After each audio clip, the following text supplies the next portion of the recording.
오전 12시 많은 참여 바랍니다.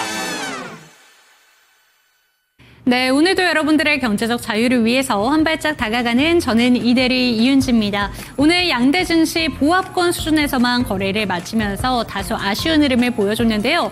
오늘 코스피 같은 경우에는 장 초반에는 외국인들의 매수세가 힘을 보태주면서 강한 빨간불이 들어왔지만 결국에 외국인들이 장중에 매도세로 돌아서게 되면서 0.06% 소폭 하락한 채 거래를 마치게 됐습니다.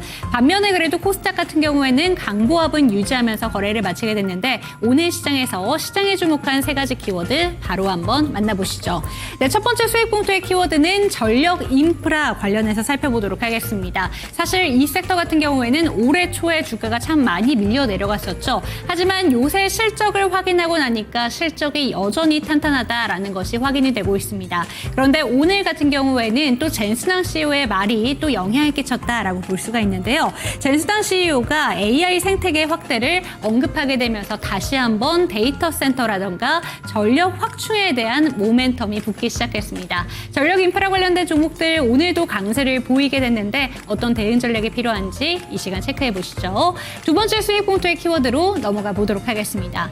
두 번째 키워드는 남북 경협주 한번 체크를 해보도록 하겠습니다. 오늘 이 섹터 내에서 삼룡물산 같은 경우에는 30% 상한가를 꽉 채워내기도 했고요. 이 섹터 내에서도 다수의 종목들이 철도 관련된 종목이라던가 아니면 아난티와 같은 이런 종목들, 대표적인 남북 경협주로 기존에 부각을 받았던 종목들이 강한 강세를 보이기 시작했는데 이재명 더불어민주당 후보가 이 북한과 관련해서 유세에서 언급을 했기 때문입니다. 오랫동안 윤 정부에서 북한을 자극을 했지만 잘 버텨내고 있었다라는 이야기를 하게 되면서 다시 한번 친북 관계에 대한 이야기가 솔솔 들어오고 있다라는 내용이 좀 점쳐지고 있습니다. 그렇기 때문에 오늘 시세가 잘 나왔다라는 점 체크해 보시면 좋을 것 같고요. 세 번째 수익 봉투의 키워드로 넘어가 보도록 하겠습니다.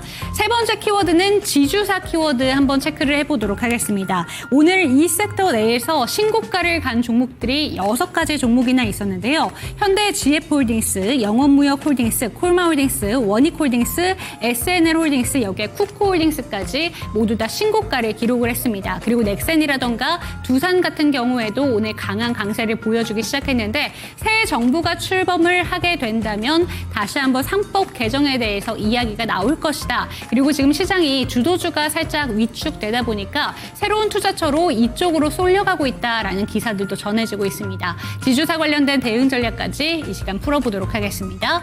네, 세 가지 수익 봉투 뜯어봤습니다. 이에 대한 멘토님의 의견 체크를 해보도록 하겠고요. 주식 강좌와 추천 종목들까지 다 풀어드리겠습니다. 지금 출발합니다.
네, 오늘도 여러분들의 경제적 자유를 위해서 한 발짝 다가가는 저는 이대리 이윤지고요. 이 시간 함께 하실 주식 전문가부터 소개해드리도록 하겠습니다. 리드온 투자자문의 박성재 멘토와 이 시간 함께합니다. 멘토님 안녕하세요. 반갑습니다.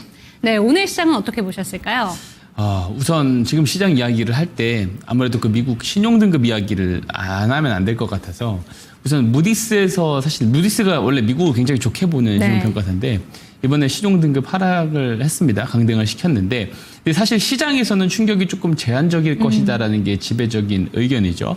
사실 우리가 생각해보면 2011년도 8월이었죠. 그때 이제 S&P에서 먼저 이제 신용등급을 이제 강등을 했었을 때는 그 미국 증시 S&P 기준으로 6%나 빠졌습니다. 코스닥은 그때 이제 3%대 하락을 했고요. 주간 단위로 봤을 때 코스닥이 그때 7%까지 조금 밀리는 그런 상황이 발생을 했어요. 이게 첫 번째라서 그런 것 같고, 이게 피치에서 2023년도 하반기 때 이제 미국의 신용등급을 내렸을 때는 그때는 한 1%대 하락이 그쳤고 오히려 이제 주간 단위 상승을 보면은 0.2% 거의 보합권까지 올라왔단 말이에요. 그때도 피치가 사실 이제 신용등급 미국의 신용등급을 내렸을 때 강등했었을 때 무디스도 곧 할 거다라는 이야기가 원래도 있었습니다. 근데 이게 시간을 끈 거지. 어쨌든 이제 신용등급을 강등을 했는데 조금 이제 어떤 시장의 충격은 조금 다소 별로 없을 거다라고 보는 게 굉장히 조금 지배적인 시각 같습니다. 그래서 이런 부분은 크게 문제가 될 건 없을 것 같고요. 두 번째는 이제 관세인데, 근데 미중 관세 협상 이후에 별반 다른 내용이 지금 전개가 되는 게 없어요. 그러니까 일본이라든지 인도 쪽에서도 이제 무역 협상에 대한 얘기가 나와야 되는데 전개가 되는 내용이 없다라는 점은 사실 조금 시장을 조금 끌어올릴 수 있을 만한 요인이 부족하다라고 해석을 해볼 수 있는데 트리거가 될 만한 게 하나 있습니다. 그러니까 트럼프 대통령이 이제 러시아 푸틴 대통령과 통화를 해서 우크라이나 휴전 협상에 좀 빠르게 도달할 수 있을 것이다.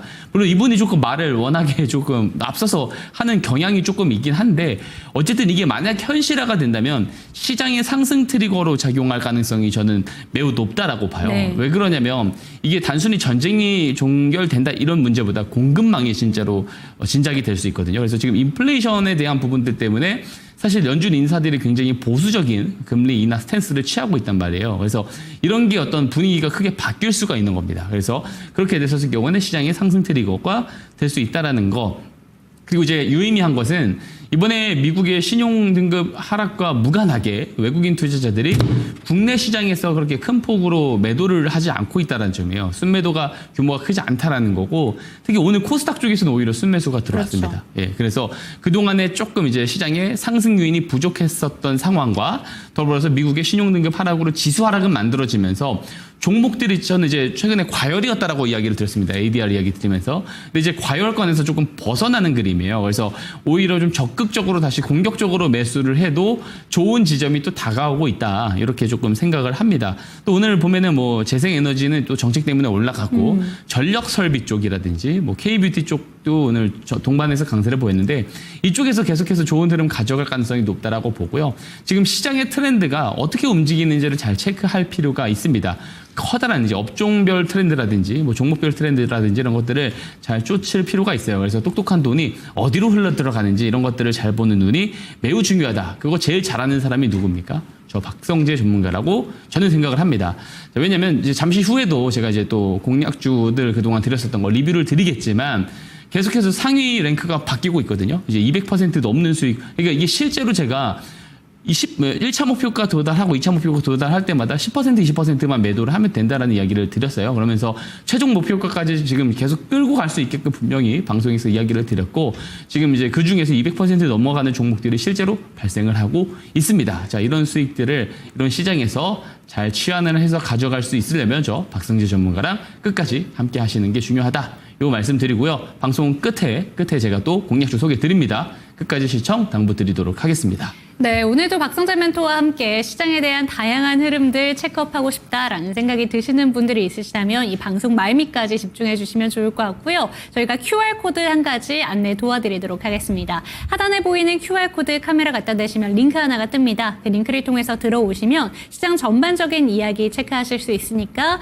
꼭 한번 들어오시기 바랍니다. 그럼 첫 번째 수익 포인트로 넘어가 보도록 하겠습니다. 첫 번째 키워드는 전력 인프라 이렇게 잡았는데 사실 실적이 워낙 좋게 나왔습니다. 그런데 그동안에도 이 전력 인프라 같은 경우에는 실적에 대해서는 우리가 의심할 여지가 없었지만 주가가 밀렸잖아요. 그런데 다시 한번 데이터 센터 확충에 대한 이야기가 좀 거론이 되다 보니까 부각을 받고 있습니다. 여러 가지 모멘텀들이 있을 것 같은데 오늘 올라간 이유에 대해서 한번 짚어주시면 좋을 것 같습니다. 예, 오늘 또 이제 별다른 이슈들이 있었습니다. 이슈들이 있었는데 사실 지금 전력 설비 기업들이 잘 모르시는데 꿈틀꿈틀 이미 계속해서 올라오고 있거든요. 그쵸. 그 전환점이 언제냐라고 이야기라고 한번 살펴보면 미중 무역 협상이 조금 잘 될 것이다라는 이야기가 나오고 나서부터예요. 그러니까 실적의 의심의 여지는 없죠. 근데 관세 이야기 나오면서 그동안 많이 밀렸던 거고요. 특히 이제 오늘 조금 강하게 좀 올라갈 수 있었던 것은 젠스낭 CEO의 발언이 조금 화두가 됐습니다.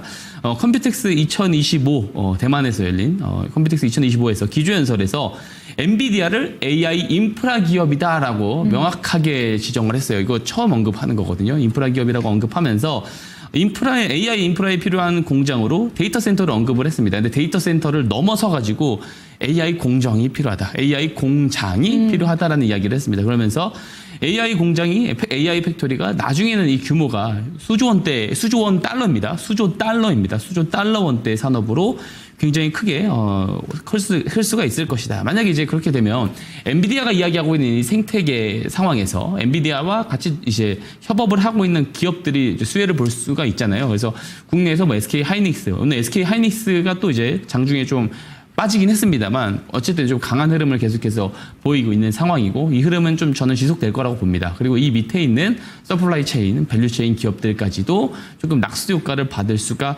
있어요. 근데 이번에는 반도체가 주인공은 아니었습니다. 그러니까 AI 공장이 실제로 에너지가 투입될 때 큰 가치를 생산해낼 수 있다.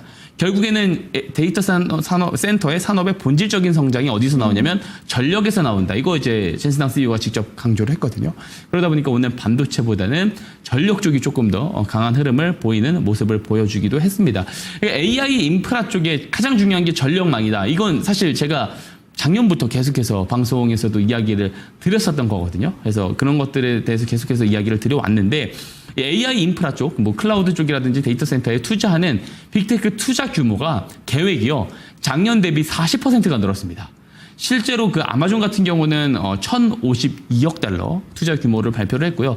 마이크로소프트는 800억 달러고 구글은 750억 달러, 메타가 원래는 380억 달러에서 650억 달러로 올렸습니다. 70% 올린 거고요.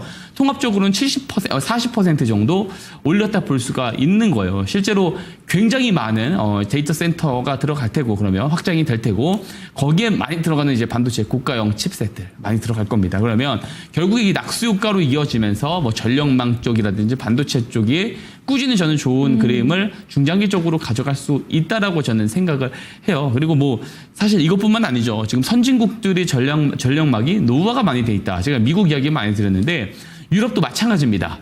최근에 그 4월 말에 포르투갈이랑 스페인에서 정전 사태가 일어났고 물론 여기에 대한 문제는 이제 재생에너지만으로 전력을 수급받는 문제, 스페인의 문제도 있었지만 결국에는 기본적으로 전력망이 상당히 노후화가 많이 되어 있거든요. 송배 전력망이. 그렇기 때문에 이런 것들이 교체 주기이기도 하고요. 여기에 덩달아 지금 신흥국에서 굉장히 산업화라는 도시화가 빨리 일어나고 있습니다. 여기에 대한 전력 설비의 증가, 여기 플러스해서 전기차가 상용화가 이제 뭐 상용화는 예전에 됐지만 굉장히 시장 점유율을 빠르게 치고 올라오고 있어요. 여기에 대한 전력 설비까지도 필요합니다. 그래서 여러모로 전력 설비 쪽은 좋은 뉴스밖에 없어요. 그래서 우리가 봐야 될 포인트는 하나입니다. 뭐냐면 실제로 수주 잔고가 빠르게 늘어나는 종목들이 있습니다. 공급 계약 체결이 많이 늘어나는 쪽 그런 종목들을 집중해서 컨택하면 되거든요. 이게 그런 그 종목들이 신고가로 치고 올라간다고 해서 두려움을 가질 만한 상황은 저는 아니라고 생각하고요.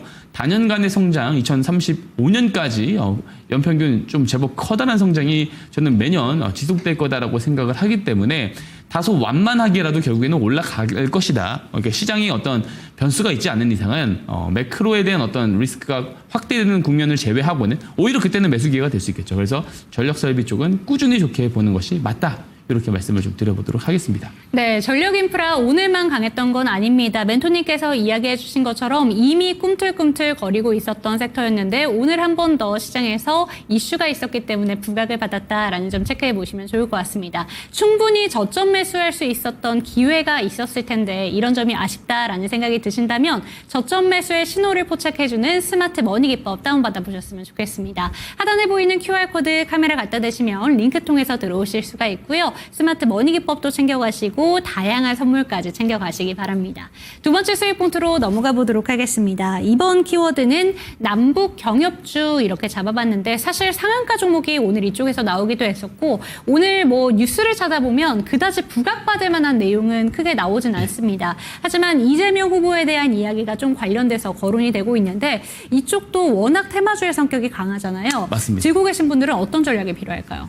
올라올 때 매도를 해야 되지 않을까 싶거든요. 그러니까 이재명 후보의 뭐 잘 버텼다라는 식의 어떤 네. 그 발언들이 올라갈 수 있는데 이게 그것들이 뭐 실질적인 이 남북 경협 사업에 정말로 커다란 진전을 만들 것이냐 그거 아니거든요. 그래서 단순히 어떤 그 테마성의 흐름으로만 조금 보는 게 좋을 것 같고 결국에 그런 남북 경협 사업이 진짜 진척을 갖기 위해서는 미국과도 같이 좀 협업이 매칭이 돼야 되는데 트럼프 대통령은 북한과 소통을 하고 있다는 이야기를 4월에도 했습니다. 4월 네. 초에도 하고 본인은 계속해서 이야기를 하는데 실제로 이 경협이 저는 이 트럼프 1기 때만큼 2018년도 때는 되게 경협주들이 강세의 흐름을 보이고 뭐 비즈니스 이야기가 오고 가고 그랬잖아요. 근데 저는 이번에 힘들 거다라고 보고 있어요. 되게 회의적으로 보고 있고 왜냐면 19년도 그 하노이 정상회담 때 이미 양국 간에 얻어갈 게 서로 없다라는 것을 확인을 했거든요. 그때도 이제 북한 측에서도 이야기한 게 더 이상 미국과 협상을 하지 않겠다라고 이야기한 바 있고 지금 전략을 바꿨죠. 중국과 러시아 쪽 간의 관계를 더 돈독하게 형성하고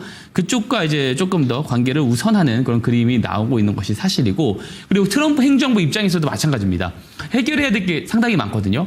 지금 이제 재정 때문에 신용 등급 막 하락하고 있습니다. 이게 미국의 어떤 통화에 대한 신용도가 많이 떨어지는 부분들이 분명히 있거든요. 그래서 달러 패권을 유지하기 위해서 뭐 스테이블 코인 전략이라든지 뭐 여러 가지 얘기 나오고 있습니다. 그래서 해결해야 될 점들이 너무 많은 거죠. 그리고 이제 관세에 대한 부분들도 분명하게 해야 되고요. 유럽과 중국과의 관계도 명확하게 해야 되고 그런 부분들이 좀 많은 난제로 남아 있기 때문에 북한에 대한 문제는 사실상 2차적인 문제다, 3차적인 문제다라고 볼 수가 있는 겁니다. 그리고 이제 당시 2018년도, 19년도 때는 그게 있었죠.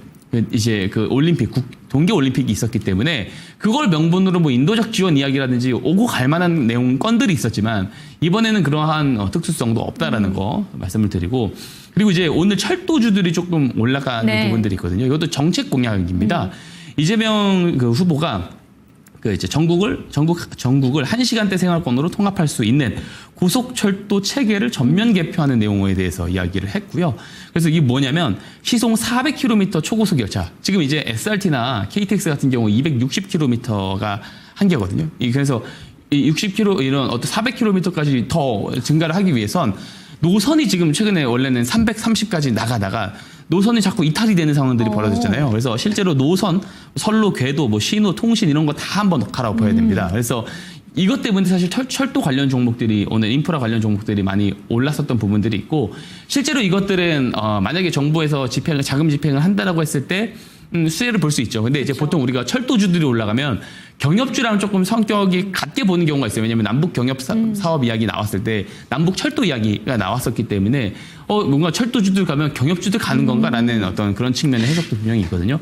그래서 오늘은 이런 부분들은 조금 별도로 해석을 해볼 수 있다라는 거고 종합적으로 말씀드리면 저는 경협주에 대해서 매우 회의적이다. 그러니까 정책주를 차라리 볼 거라고 하면은 실질적인 자금이 바로 집행이 될 수 있는 뭐 재생에너지나 원전 쪽이라든지 혹은 AI 쪽을 좀 더 살펴보는 것이 더 낫다라고 저는 이야기를 좀 드려보고 싶습니다. 네, 들고 계신 분들 한해서 지금 올라왔을 때 트레이딩이 필요하다 정도로만 체크해 보시면 좋을 것 같고요. 남북 경협주 내에서 실제로 숫자가 찍힐 수 있는 부분이 좀 확인이 되는가 이 부분에 대한 면밀한 관찰이 필요할 것 같다라는 조언까지 챙겨가시기 바라겠습니다. 두 번째 키워드 알아봤고요. 세 번째 키워드도 열어보도록 하겠습니다. 세 번째 수익 봉투의 키워드는 지주사입니다. 오늘 6가지 종목이 52주 신고가가 나왔고요. 사실 이 6가지 종목들 제외하고 뭐 두산이나 넥센이나 CJ 그리고 우선주까지 합친다면 지주사 관련된 종목들이 오늘 신고가에 많이 포착이 됐습니다. 그런데 이 지주사가 왜 갈까라고 생각을 해봤을 때 이제 새로운 정부에 대한 기대감이 있는 것 같은데 어떻게 바라보는 게 좋을까요? 이쪽을 조금 길게 보면 그래도 좀 긍정적인 내용들이 좀 나오지 않을까라는 생각을 분명히 가지고 있거든요. 그래서 신한투자증권에서 보고서가 나왔는데 지금 지주사들이 지금 이제 실제로는 그 업황에 따라서 저는 이제 사업체 회사를 원래는 더 선호했습니다. 네. 왜냐하면 주가 차이가 많이 나거든요. 지주사는 우선 잘 안 간다라는 인식이 굉장히 커요. 근데 지금 이것을 한번 기업 가치를 한번 대보면 순자산 가치로 그쵸. 환산을 했을 때 50에서 70% 할인율로 거래가 되고 있다. 저평가다라고 하는 거거든요. 근데 이런 과도한 할인율이 이제 적용이 되는 것은 당연히 기업의 지배 구조라든지 미흡한 주주 환원 정책이라든지 또 이제 인적 분할을 통한 지주사 체제 그리고 자회사의 IPO 활성화 이런 것들이 문제. 저는 이제 이 마지막에 말씀드린 두 가지가 가장 큰 문제라고 보는데 이게 결국에 복수 상장에 대한 문제인데 복수 상장 비율이 지금 16.7%가 된다고 해요. 이게 사실 그 미국의 유명한 펜션 펀드에서도 되게 안 좋게 보거든요. 그러니까 한국이 갖고 있는 전체적인 아시아의 시가총액 비중만큼 투자를 잘 안 하려고 해요. 한국 시장에 대한 어떤 신뢰도가 굉장히 떨어집니다. 그리고 외국인 투자자들이 투자를 하려고 하면은 막 서류 절차도 되게 까다롭고요. 그런 절차를 거치면서까지 정말로 투자를 할 수 있는 기업들이 있는가에 대한 부분들도 되게 회의적으로 보는데 이런 이제 여러 가지 이런 상황들, 밸류업이 잘 되고 있지 않은 상황들, 여러 가지 문제점 때문에 더욱더 이제 한국 주식에 대한 신뢰도가 떨어지고 있기 때문에 이 부분이 해소가 된다라고 했을 때 외국인 투자자들의 참여도가 높아질 수가 있어요. 그래서 이런 부분들에 대해서 정부도 분명히 인지를 하고 있고 디스카운트 해소를 위해서는 뭐 주주환원 정책을 강화한다든지 지배구조에 대한 투명성 제고를 한다라든지 혹은 다양한 정책들을 추진해야겠죠. 뭐 상법 개정 이야기도 나오고 있고 자사주 소각을 의무화해야 된다라든지 그죠? 좀 이런 내용들이 조금 지속적으로 나오고 있고 그 각 정권이나 정당마다 이거를 풀어가는 방법론, 제기하는 방법론 자체는 다르지만 확실한 거는 이 자본시장에 대한 활성화에 대해서는 같은 관점을 가지고 있다라는 거거든요. 이게 인플레이션 때문에 내 지금 가지고 있는 화폐의 가치는 계속 떨어지잖아요. 그래서 이런 것들을 자국민들의 어떤 부의 성장, 자산의 증식을 위해서, 즉 구매력의 보존을 위해서라도 결국에 자산시장을 활성화를 할 수밖에 없는 것은 모든 이제 정치권에서 이야기가 나오고 있는 부분들이다라는 겁니다. 그래서 밸류업에 대해서는 정치권에서 주로 다뤄지는 아젠다가 됐고 이것은 새로운 정부가 출범이 됨에 따라서 어떤 방식으로든 조금 좀 추진이 되지 않을까? 노력이 나오지 않을까라는 생각을 하게 되고요. 다만 벌써부터 뭐 지주사에 좀 따라 붙기보다는 우선 조금 지켜보고 실제로 나오는 내용들 검토해 보면서 조금 건드려도 되지 않을까라는 생각을 가지고 있습니다. 네, 좋습니다. 마지막 키워드 지주사까지 살펴봤습니다. 저평가가 되어 있는 건 분명합니다. 하지만 지금 무리하게 들어갈 필요가 있는 것은 아니다라는 점 짚어주셨으니까 참고가 되셨으면 좋겠고요. 조금 더 자세한 내용까지 챙겨가고 싶다라는 생각이 드신다면 하단에 보이는 QR코드로 들어오시기 바랍니다. 카메라 갖다 대시면 링크 통해서 들어오실 수가 있고요. 종목 진단 세밀하게 받아보고 싶으신 분들은 상단에 있는 전화번호로 연결해 주시기 바랍니다. 화면으로 만나보시죠.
네, 김사원의 수급 특징 지우 시간입니다. 오늘 코스피, 코스닥 양대 지수 모두 빨간불 켜면서 장을 마감했는데요. 코스피는 파란불 켰습니다. 2601선에서 장을 마감한 코스피. 사실 오늘 장중 초반에는 또 출발은 굉장히 좋았습니다. 2620선에서 상승했었던 코스피가 오늘 장은 0.06% 약보합권에서 장을 마감했고요. 오늘 코스닥은 빨간불 켰습니다. 715선에서 장 마감한 코스닥이었습니다.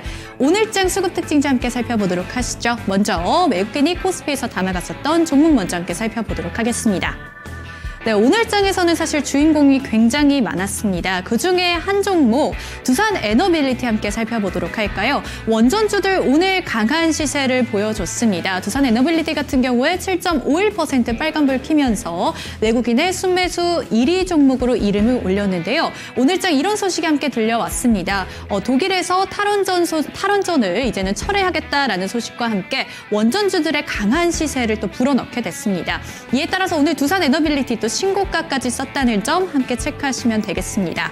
그 다음으로 보이는 SK 하이닉스 계속해서 담고 있습니다. 오늘 장에서 7거래일째 담아가는 모습의 외국인이었고요. HD 현대일렉트릭도 오늘장 강한 시세 보였습니다. 마찬가지로 이 전력설비주도 AI 생태계를 확대해야 되겠다라는 젠슨 황 CEO의 이 발언 한마디에 오늘장 또 강한 매수세가 유입이 됨에 따라 7.42% 빨간불 켰습니다. 현대로템과 신한지주까지도 외국인 오늘 담아가는 모습이었고요. 매도세 함께 살펴보도록 하시면 삼성전자에 대해서는 여전히 팔고 있는 모습이었습니다. 또 LG 에너지솔루션, 삼성 SDI 그리고 이곳에는 보이지 않지만 LG화학까지도 오늘 2차 전지주를 중심으로 또 팔고 있었다는 점까지 함께 체크를 하셔야 되겠습니다. HD 현대중공업 오늘 6.26% 급락세를 보이게 됨에 따라 오늘장 조선주들도 약세를 보였다는 점까지 함께 체크하시면 되겠습니다. 기관 함께 살펴보도록 하시죠. 네, 오늘 장에서도 한국전력이 또 상위 리스트에 이름을 올리게 됐습니다. 오늘 외국인과 기관이 동반 매수를 했는데 무려 이 종목 같은 경우 외국인이 25거래일째 계속해서 매수하고 있다는 점 함께 체크를 하셔야 되겠습니다. 또 이 정책 불확실성이 해소됐다라는 소식이 함께 들려왔는데요. 지금 조기 대선 후보자들이 계속해서 전기세는 인상이 될 수밖에 없다. 이런 이야기들을 계속하게 됨에 따라 한국전력이 강한 시세를 보이고 있다는 점 계속해서 체크하셔야 되겠습니다. 다음으로는 하이브 그리고 삼성 바이오로직스, 호텔신라와 하나금융지주까지 확인이 가능합니다. 오늘 장에서 또 순매수 상위 종목으로 금융업종들도 이름을 올렸다는 점 함께 체크를 하셔야 될 것 같고요. 호텔신라도 3.66% 계속해서 빨간불 켜고 있습니다. 이 면세점의 업황이 앞으로 개선될 것이다라는 기대감이 불러옴에 따라 오늘 장에서도 호텔신라도 빨간불 켰다는 점까지 함께 체크하시면 되겠습니다. 매도세도 함께 살펴보도록 하시죠. 네, 오늘 조선업종 좀 약세를 보였는데 HD 현대중공업이 기관의 강한 매도세 속에 6.26% 파란불 켜면서 장 마감했다는 점 함께 체크하시면 되겠고요. 현대차, 삼성 SDI, 하나솔루션과 한국항공우주까지 확인이 되고 있습니다. 다음은 코스닥 시장도 함께 살펴보도록 하시죠. 네, 오늘 장에서 약했던 종목군은 바로 2차 전지 종목군이었는데요. 코스닥 시장에서도 마찬가지였습니다. 외국인과 기관 모두 에코프로와 에코프로 BM을 중심으로 매도세에 나섰다는 점 함께 체크를 하셔야 되겠습니다. 매도세 보시면 에코프로 BM과 에코프로가 나란히 이름을 올리고 있고요. 각각 5.76% 그리고 6.58% 파란불 켰다는 점까지 체크하시면 되겠습니다. 약했던 종목군이 있다면 오늘 코스닥 시장에서 강했던 종목군은 바로 미용기기 그리고 의료, 파마리서치와 같은 K뷰티 관련주들의 움직임이 굉장히 좋았습니다. 화장품주, 이 글로벌 K뷰티의 열풍에 따라 앞으로에 대한 실적에 대한 기대감이 계속해서 커지고 있는 상황입니다. 오늘장 코스닥 외국인과 기관이 순매수 상위 리스트에 화장품주를 담아갔었다는 점도 함께 체크하시면 되겠습니다. 리가켄바이오와 동성화인텍, 펩트론도 모두 빨간불 켜면서 장을 마감했습니다. 다음은 기관에서 담았던 종목도 함께 살펴보도록 하시죠.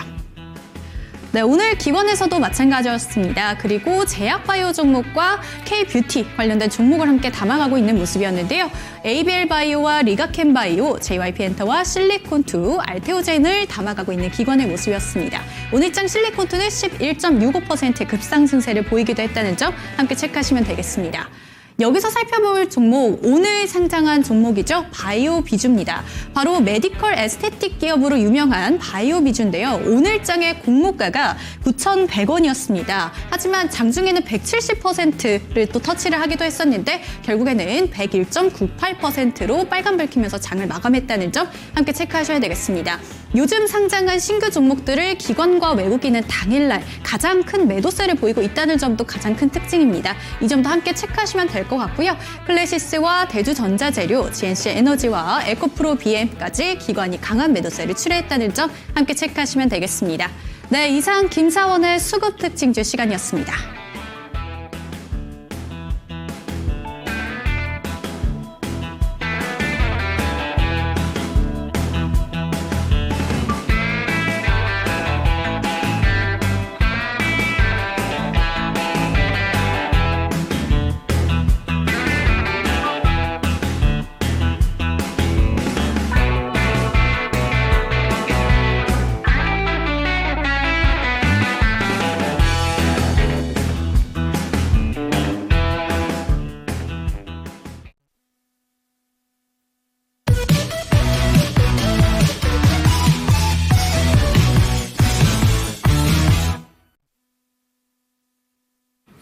자, 시장의 방향성이 어디로 갈지 잘 예측이 안 됩니다. 그죠? 이럴 때는 시장이 어떻게 움직일지를 예상하기보다는 시장에 있는 똑똑한 돈들이 어디로 흘러 들어가는지 그 트렌드의 변화를 잘 체크하는 게 바로 중요합니다. 그게 좀 잘 안 되시는 분들은요, 다른 사람 필요 없습니다. 저 박성재 전문가랑 같이 하시면 됩니다. 제가 이런 방법으로 도와드릴 수 있습니다. 바로 제가 소개를 하나 드릴게요. 스마트머니 기법인데 제가 잘 구사하는 기법 중에 하나라고 이야기를 할 수가 있겠습니다. 자, 보통 우리가 시장에서 스마트머니라고 하면은 뭐예요? 뭐라고 해요? 주포들이, 그죠? 뉴스가 나오기 전에 우리가 알지 못하는 정보와 재료를 기반으로 저점에서 매집할 때 그 들어오는 돈을 즉 스마트머니라고 합니다. 말이 길었는데 간단하게 말하면 뉴스 전에 주포들이 매집할 때 들어오는 돈, 이렇게 좀 정리를 간단하게 할 수가 있습니다. 그리고 우리가 보통 스마트머니라고 하잖아요. 그러니까 이 스마트머니를 잡아낼 수만 있으면 수익을 보기 참 편하죠. 그리고 이 지점이 저점이 된다라고 우리가 볼 수가 있기 때문에 그렇습니다. 근데 거래량이 터지면 다 스마트머니는 아닐 겁니다. 그죠? 거래량이 어디 구간에서 터지는지도 중요할 테고, 그죠? 그리고 어떠한 특정 흐름, 평소에 없었던 흐름이 갑자기 나오는지 여부도 확인을 해야 될 테고 확인해야 되는 그런 부분들이 상당히 많을 건데 저는 이런 것들을 저만의 기준, 저만의 지표로 이런 것들을 포착할 수 있게끔 만들어 놓은 신호가 있습니다. 바로 스마트머니 신호인데요. 이 스마트머니 신호라는 것이 아무 때나 만들어지는 게 아닙니다. 추세가 급격하게 변화할 때 만들어지게 만들어놨는데 추세가 옆으로 가든지 아니면 밑으로 하방 추세를 그리든지 이런 어떤 기존 추세인 상황에서 급격하게 커브를 그리면서 올라왔을 때 커브를 그리면서 만들어진 캔들이 등장했을 때 이 스마트머니 신호가 포착이 되게 돼요. 그럼 커브를 만들면 바로 매수를 할 수 있냐? 그건 아닙니다. 근거가 부족하잖아요. 그러니까 커브가 만들어진 상황에서 이 스마트머니 신호 포착일 기준으로부터 거래량이 추후에 늘어난다. 어떻게 해볼 수가 있어요? 이 커브를 만든 사람들은 누구예요? 지금 매집을 하고 있는, 거래량을 느는데 일조하고 있는 돈이 많은 주포들의 저점 매집일 가능성이 있다라고 합리적으로 의심해 볼 수가 있는 겁니다. 그래서 한번 매매 포인트 한번 살펴보겠습니다. 그래서 전제 조건이 있습니다. 제가 이 방법을 사용하는 전제 조건은 뭐냐면 스마트머니 신호가 우선 들어와야 되고요. 그 이후에 커브가 만들어졌다라는 거죠. 신호가 들어오면 거래량이 추후에 늘어나는지까지 확인이 돼야 된다는 거예요. 그래서 만약에 거래량까지 늘어난다. 그런 상황에서 어떻게 매수를 해볼 수 있다? 포착 후 조정 시 기준 봉저점. 무슨 말이냐면 신호 포착일 캔들이 있을 겁니다. 스마트머니 신호. 커브를 만든 캔들 시가까지 조정이 나왔을 때 매수를 하거나 혹은 그날 캔들의 고점을 돌파할 때 매수를 하거나 거래량이 많이 늘어났다면 당일 종가에도 매수를 할 수 있는데 당일 종가는 빼고 보는 것이 더 좋을 것 같고요. 가장 편리한 거 저는 어떤 기준으로 보냐면 실제로 5거래일 이상으로 거래량이 늘어났는지를 봅니다.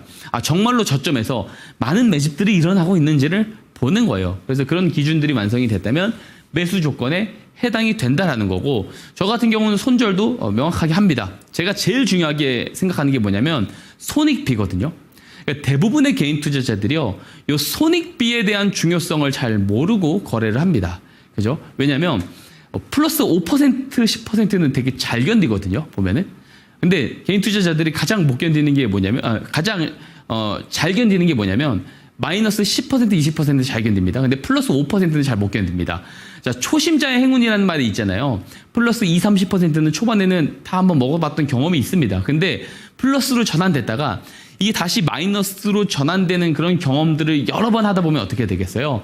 손실, 목표 수익 가격이 굉장히 계속 낮아지게 된다는 거예요. 처음에는 10%도 먹다가 점점점 플러스 5%, 3%, 나중에는 플러스 1%만 돼도 파는 사람들 저는 많이 봤습니다. 근데 마이너스 10%는 손실 회피 심리가 있어요. 확정하기 전까지는 내 손실 아니다라는 생각 때문에 이걸 자꾸만 회피를 한다라는 거죠. 그래서 이런 손익비가 안 좋은 상태로 거래를 하게 되면 어떻게 돼요? 목표 주가는 계속 낮아지기 때문에 계좌는 우하향 곡선이 점점 빠르게 그려지게 됩니다. 근데 이거를 바꿔야 되거든요. 대주적으로 바꿔야 됩니다. 그러니까 이제 손실 5%는 잘 못 견뎌도 돼요. 근데 플러스 20, 30%는 잘 가는 종목입니다. 시장에서 인정을 받는 종목인 거예요. 그럼 그런 거 냅둬야 된다는 거죠. 그래서 이런 습관이 어렵지만 갖추어져 있어야지 복리 효과로 반대로 계좌가 올라가는 속도가 점점 빨라진다는 겁니다. 이게 가능하기 위해서는 어떻게 해야 되겠어요? 자, 격언에서요, 고점을 야기하는 격언들이 있습니다. 자, 소문에 사서 뉴스에 팔아라. 조용할 때 사서 시끄러울 때 팔라는 거죠. 그리고 소문단잔치에 먹을 거 없다. 무슨 말이에요? 너도 나도 막 뉴스 나와서 다 아는 거는 먹을 거 없다라는 거죠. 자, 이제 계속 올라가는 종목들, 폭등하는 종목들의 예시들입니다. 근데 여기랑 대척점에 있는 게 어디예요? 바닥에 있는 주식들인데 바닥에 있는 주식들은 언제 올라갈지 모르잖아요. 그래서 언제 사야 돼요? 전환점이 나왔을 때 사야 된다라는 거예요. 그 중에 하나가 스마트 머니 기법이 될 수도 있는 것이고요. 그래서 이런 거래들, 손익비 좋은 거래가 잘 안 되시는 분들일수록 누구랑 함께 해야 되냐면 저 박성재 전문가랑 함께 해야 된다라는 말씀 드리도록 하고요. 제가 만든 기법이니만큼 예시 종목 하나 보도록 하겠습니다. 자 보면은 레인보우 로보틱스입니다. 주식 양수도 계약 체결 뉴스가 작년 12월 30일에 발생을 하고요. 35% 지분을 삼성전자에서 가져가죠. 자회사가 됐습니다. 삼성전자의 자회사가 된 레인보우 로보틱스입니다. 내일은 조금 예시 종목을 좀 바꿔봐야 될 것 같습니다. 그죠? 너무 많이 이야기를 했어요. 자, 여기서 중요한 거. 주식 양수도 계약 체결은 공시가 나오는 12월 30일이 돼서야지 우리는 알 수 있지만 회사 내부 관계자들은 요 주식을 얼만큼 양수도 계약 체결을 할지 협상 과정 중에서 미리 알 수 있다라는 거죠. 주포는 회사 내부 관계자다. 함부로 특정하진 않습니다. 단순한 이해관계자들이나 그들의 지인들일 수도 있고요. 이 내용을 기반으로 저점에서 정말로 매집을 했는지 우리는 정확하게 알 수 없어요. 중요한 것은 스마트 머니 신호가 먼저 포착이 됐고 저는 더 먼저 관심 종목으로 두었다는 사실입니다. 차트 보겠습니다. 자, 차트 보겠습니다. 자, 보면은 뉴스가 나오면서 이 앞에 보여줬었던 기사가 뜨고 그 다음 거래일이 올해 첫 거래일이거든요. 점 상한가 갑니다.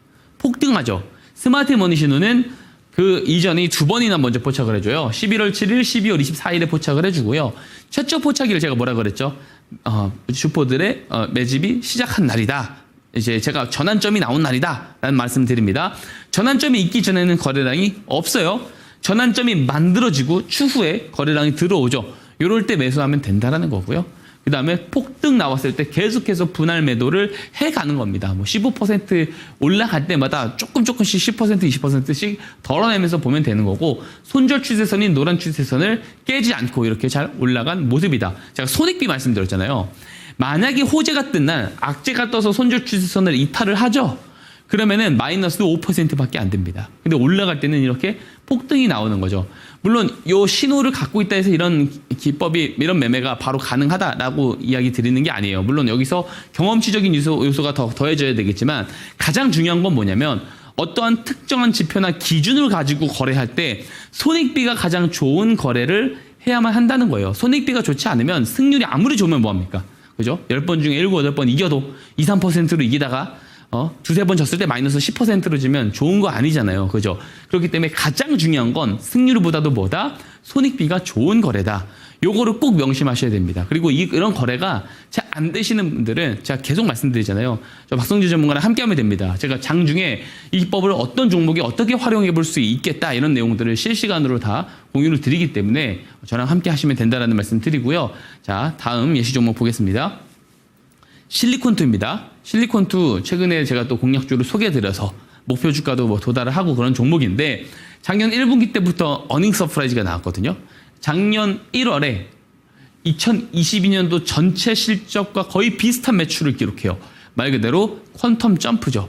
실적은 회사에서 집계를 한다라는 사실. 그러면 주포들은 충분히 매집할 수 있을 만한 재료를 미리 알고 있었을 수도 있다. 의심해 볼 수 있죠. 차트 보도록 하겠습니다. 자, 보시면 이때입니다. 이때 실적이 나오면서 급등이 나오거든요. 이후에 손절 추세선은 안 깨고 올라가잖아요. 그죠? 안 깨고 올라가는데 중요한 것은 먼저 잡을 수 있어야 돼요. 이 거래가 터지기 전에 이 뉴스가 터지면서 쭉쭉 올라가기 전에 거래량이 먼저 늘어나요. 근데 당시에 여기까지 잘라봤을 때 이 거래량이 누구 거래량인지 우린 모릅니다. 그래서 저는 이것을 알 수 있게끔 저만의 기준을 만들어놨습니다. 스마트 머니 신호가 들어온다. 추세가 꺾인다. 꺾이고 나서 거래량 들어온다 뭐예요? 이 시세의 흐름을 주도하는 돈이 많은 주포들이 들어있다. 이렇게 의심을 해볼 수 있는 거죠. 거래량 들어오면 매수를 하고요. 저 같은 경우는 이럴 때 이미 다 관심 종목에 넣어놓고 관찰을 하고 있었죠. 자, 넣어놓고 있다가 자, 매수를 하고 어때요? 뉴스가 나오면서 쭉쭉 올라갈 때 계속 분할해서 매도한다. 만약에 실적 악재가 떠가지고 어닝 쇼크가 떠서 손절 추세에서 만약에 이때 깼다 생각을 해볼게요. 어때요? 손실폭이 거의 없습니다. 거의 본전 근처예요. 이렇게 손익비가 좋은 거래를 해야만 한다는 건데 중요한 것은 제가 방송에서 공략주로 소개해드렸었던 종목들 어때요? 다 이런 식이라고요. 제가 잠시 후에 리뷰 종목 보여드릴 겁니다. 리뷰 종목 3종목이나 또 오늘 제가 이야기를 할 거고 또 추가적으로 목표 주가 달성한 종목이 있어요. 그래서 제가 다시 한번 가지고 나왔고 다 비슷한 맥락으로 갑니다. 저는 손익비가 좋은 거래밖에 안 합니다. 이런 거래가 안 되시는 분들 다시 한번 말씀드릴게요. 요 이제 스마트 머니 기법과 같이 제가 이야기하는 장중에 어떤 식으로 이런 손익비 좋은 거래가 할 수 있는 종목들이 있는지 이런 부분들에 대해서 같이 이야기해보고 공유를 받고 싶다 하시는 분들은 저 박성재 전문가랑 함께 하시면 되겠습니다. 오늘 강의 여기서 마치도록 하겠습니다.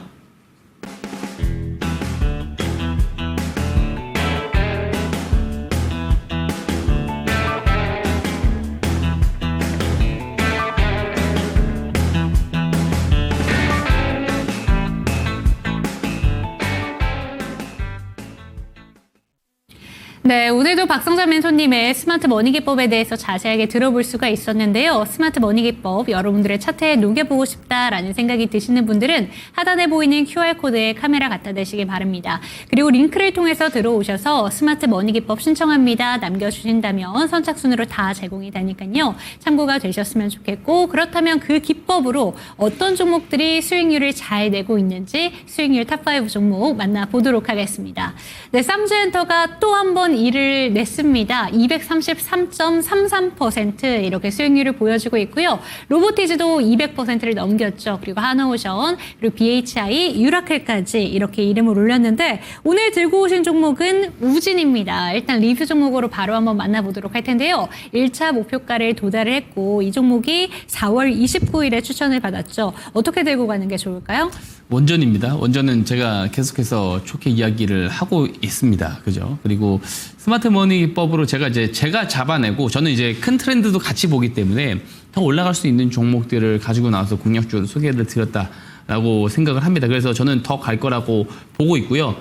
단기적으로는 정책이라고 볼 수가 있고 네. 중장기적으로는 당연히 이 AI 산업 확장에 따른 에너지 수요 증가라고 볼 수가 있겠습니다.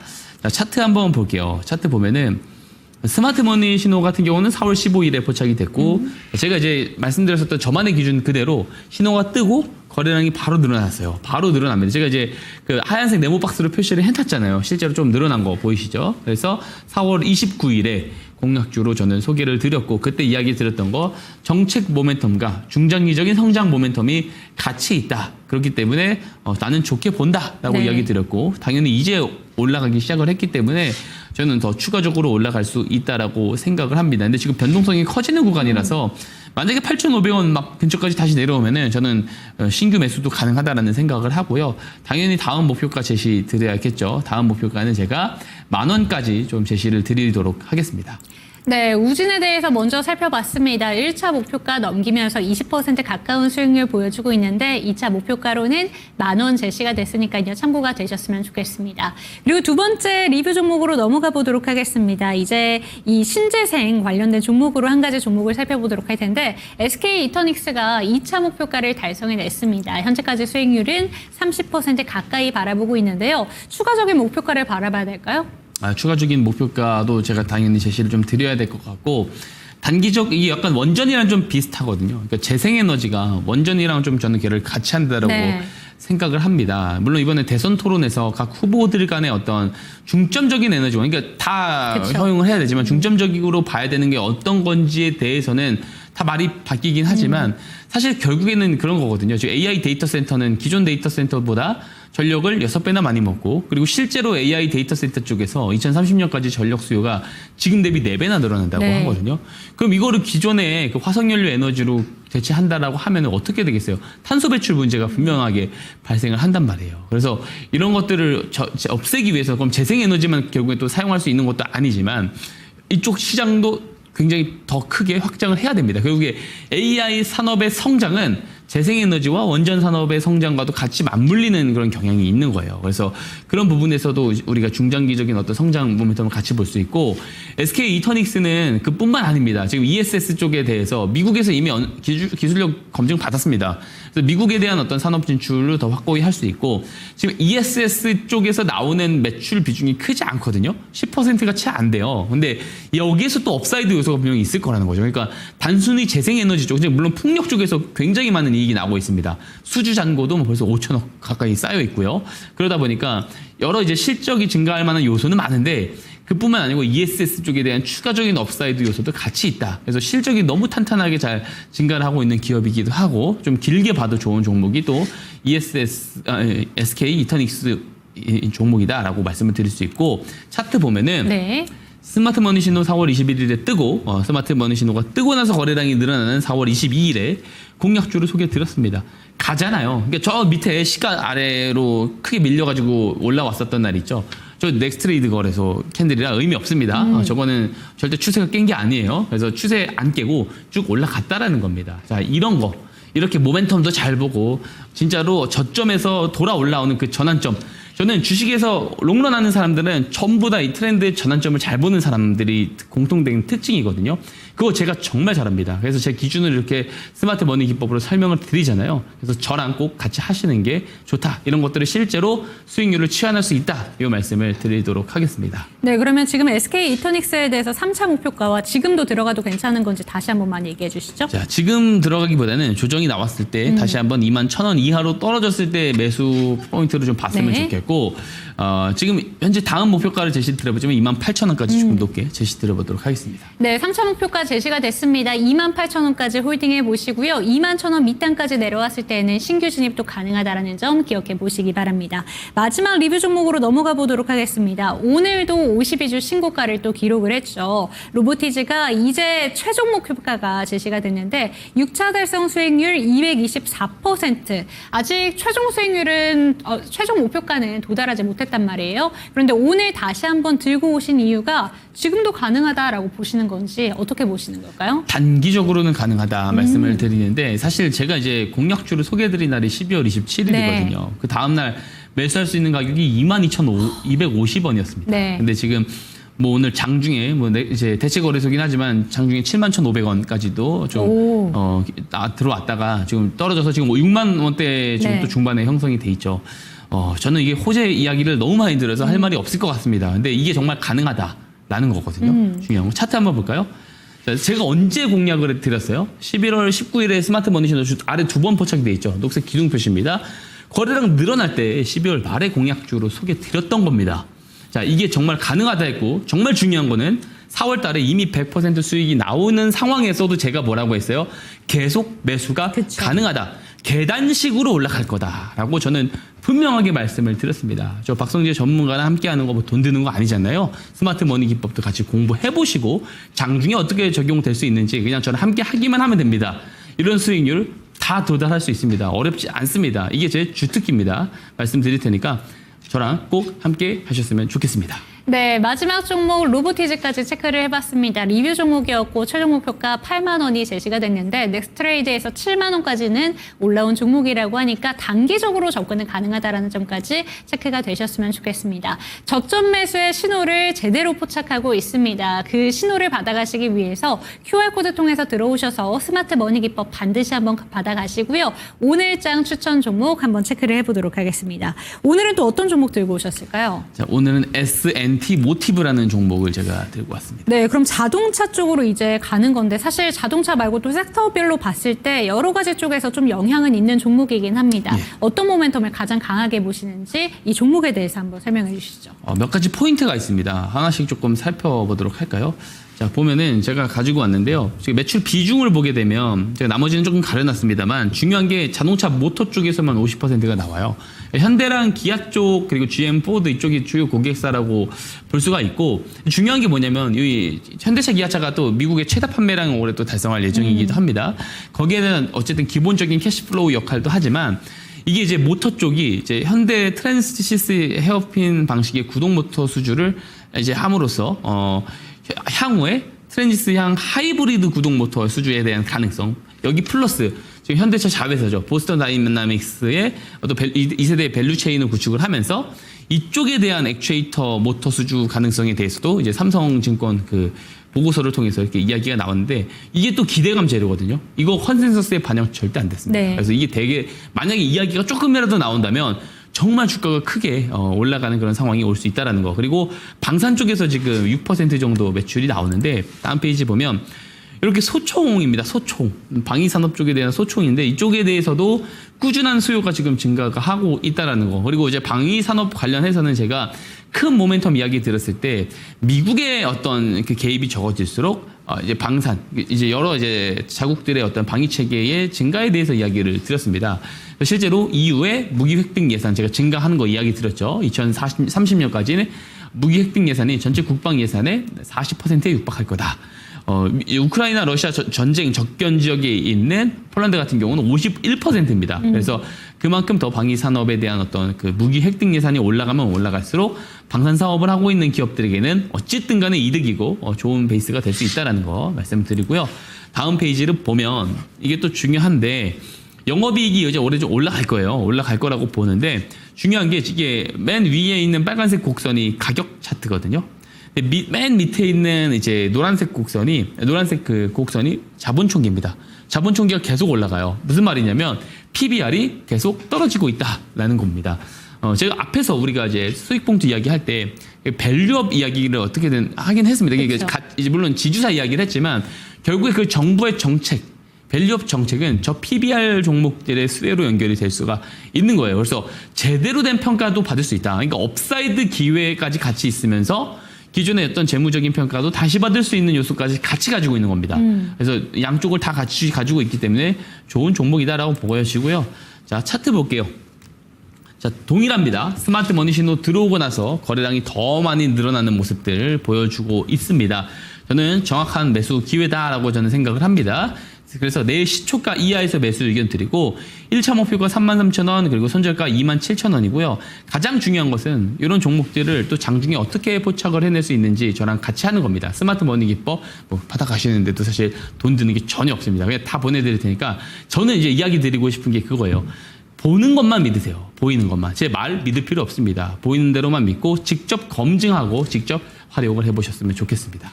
네, 오늘의 추천 종목 S&T 모티브까지 체크를 해봤습니다. 내일 시초가 이하에서 매수 진입이 가능하고요. 1차적인 목표가 33,000원, 손절가는 27,000원 제시가 됐습니다. 화면으로 만나보시죠.